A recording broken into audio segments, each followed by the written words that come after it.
ce que moi personnellement en tant qu'acteur de ce ministère, je n'ai pas compris déjà le principe de ce point de presse. Cette conférence. Cette conférence de presse.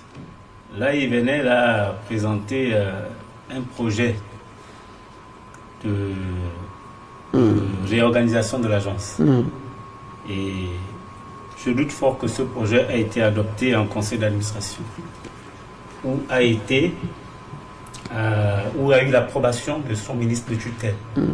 Je tiens à rappeler, j'insiste toujours lorsque j'ai l'occasion d'être devant vous sur ce plateau, que le ministère, l'agence gabonaise de sécurité alimentaire est un établissement public à caractère technique et scientifique, sous tutelle du ministère de l'Agriculture.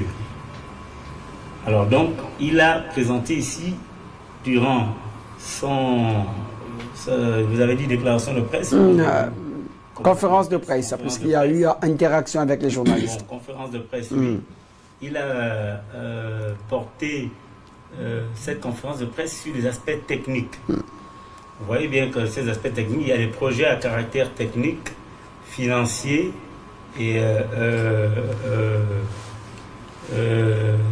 logistique. Mais je pense que ce genre de projet passe au préalable par un conseil d'administration qu'il adopte, et lui en retour, après adoption du conseil d'administration, peut aller déjà présenter le projet comme il a fait en conférence de presse. Mais je n'y crois pas et je ne suis pas sûr qu'il y ait eu un conseil d'administration. Mais qu'est-ce que vous... C'est un projet triennal. Ça veut dire dans 3 ans.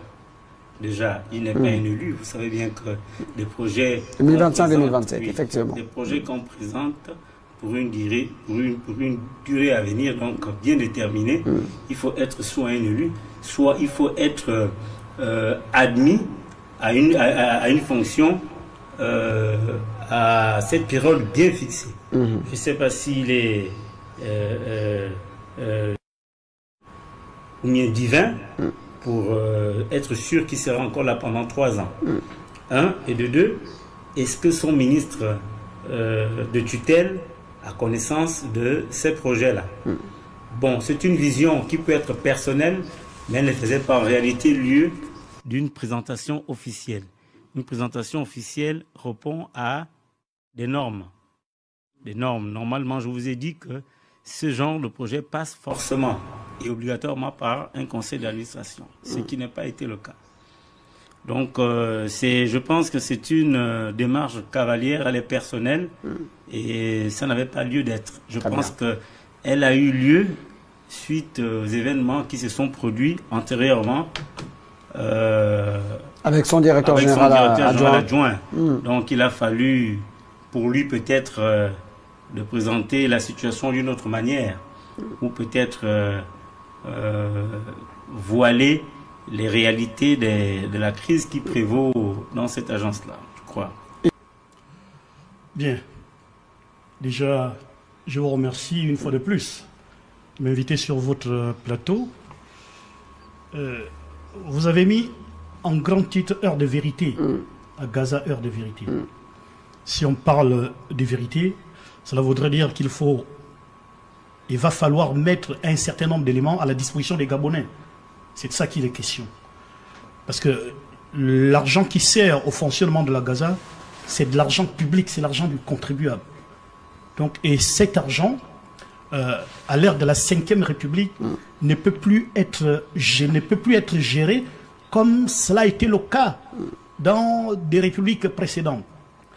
Alors, il faut partir d'un principe. Nous, au quartier, nous estimons que la Gaza est une spirale en plus qui a été créée pour satisfaire une bongo. C'est ce que nous pensons au quartier. Et personne ne peut nous prouver le contraire. Parce que jusqu'à preuve du contraire, nous ne connaissons pas jusque-là le travail qui est fait par la Gaza. Alors, la Gaza appartient au ministère de l'Agriculture. La Gaza appartient au ministère de l'Agriculture. l'Agence gabonaise de sécurité alimentaire. Est-ce que vous, journalistes, par rapport au travail que vous faites, vous pouvez me dire clairement le travail qui est abattu par la Gaza en dehors des recouvrements financiers qui sont faits chez les boutiquiers, chez les épiciers? Est-ce que vous pouvez me dire? Des structures de cette nature sont des structures purement techniques. Quand on parle de la sécurité alimentaire, c'est technique. On ne recrute pas à tout va des gens qui ont un BTS en QHSE ou en HSE pour aller faire des contrôles alimentaires chez X ou Y. Depuis la nuit des temps, nous avons la Gaza. Ben, Ousmane et Sonko continuent de vendre les Nike en bordure de route à tout va. Mais il a reconnu, il y a Jean de Lorbilloguet. Non, mais la conférence de presse organisée par la direction générale de la Gaza aujourd'hui, c'est une conférence de presse qui devait se tenir. On fait le bilan, on fait le point, pas le bilan, parce que là, il ne peut pas faire le bilan. On fait le point d'une situation. Quand tu arrives en fonction pour égayer les populations, je suis arrivé à la Gaza, le personnel, le nombre de temps, voici les référents techniques ou pas, voici ce que j'ai trouvé dans les caisses, voici ce qui manque, ainsi de suite. Comme ça, au moins, l'opinion sait sur quel pied danser en fonction de tous les éléments que tu aurais versés. Alors, nous voyons tous les jours ces femmes-là qui continuent de briser le poisson dans le noir. L'intoxication alimentaire. Vous allez à Sobraga, mais on ne sait pas ce qu'on nous fait boire là-bas. Mais est-ce que la Gaza peut toucher? Si la Gaza touche, quelqu'un va sauter. Et ainsi de suite. Très bien. La Gaza est une structure qui avait été mise sur pied pour satisfaire les besoins financiers des uns et des autres.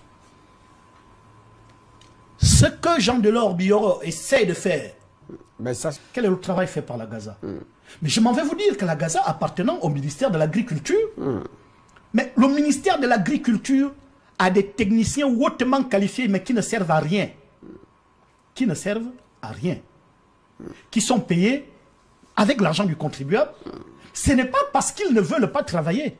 C'est parce qu'on ne leur donne pas le travail. Mais pourtant, il a... Cela voudrait dire qu'on pouvait, tout simplement en créant la Gaza, prendre ces techniciens du ministère de l'Agriculture et les verser pour faire fonctionner la Gaza, au lieu de recruter encore, parce que l'un des problèmes que nous observons à la Gaza aujourd'hui fait partie des problèmes que nous observons dans plusieurs administrations où les gens sont nommés pour être tout simplement remerciés sur des questions pour des besoins politiques. On ne peut pas continuer comme ça. Au moment où nous disons qu'il va falloir assainir les aspects financiers de notre pays, on continue de tremper dans ça.